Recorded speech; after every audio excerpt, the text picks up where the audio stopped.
Ayant très illustre Seigneur vu et étudié les expériences de tous ceux qui se prétendent maîtres en l'art d'inventer des machines de guerre et ayant constaté que leurs machines ne diffèrent en rien de celles communément en usage, je m'appliquerai sans vouloir faire injure à aucun à révéler à votre Excellence certains secrets qui me sont personnels, brièvement énumérés ici.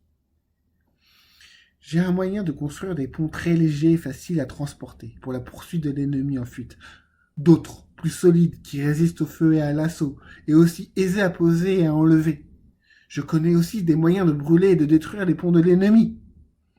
Dans le cas d'investissement d'une place, je sais comment chasser l'eau des fossés et faire des échelles d'escalade et autres instruments d'assaut.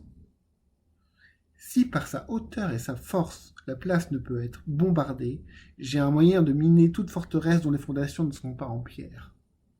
Je puis faire un canon facile à transporter qui lance des matières inflammables, causant un grand dommage et aussi grande terreur par la fumée.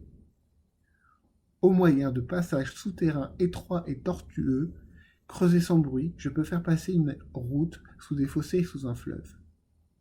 Je puis construire des voitures couvertes et indestructibles, portant de l'artillerie et qui, ouvrant les rangs de l'ennemi, briseraient les troupes les plus solides. L'infanterie les suivrait sans difficulté. Je puis construire des canons, des mortiers, des engins à feu, de formes pratiques et différentes de ceux en usage. Là où on ne peut se servir de canons, je puis le remplacer par des catapultes et des engins pour lancer des traits d'une efficacité étonnante et jusqu'ici inconnue. Enfin, quel que soit le cas, je puis trouver des moyens infinis pour l'attaque. S'il s'agit d'un combat naval, j'ai de nombreuses machines de la plus grande puissance pour l'attaque comme pour la défense. Vaisseaux qui résistent au feu le plus vif, poudre et vapeur. En temps de paix, je puis égaler, je crois, n'importe qui dans l'architecture, construire des monuments privés et publics, et conduire l'eau d'un endroit à l'autre. Je puis exécuter de la sculpture en marbre, bronze, terre cuite. En peinture, je puis faire ce que ferait un autre, quel qu'il puisse être.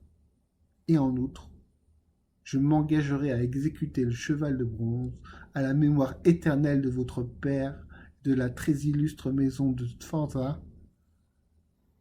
Et si quelques-unes des choses ci-dessus énumérées vous semblaient impossibles ou impraticables, je vous offre d'en faire l'essai dans votre parc ou en toute autre place qu'il plaira à votre Excellence, à laquelle je me recommande en toute humilité.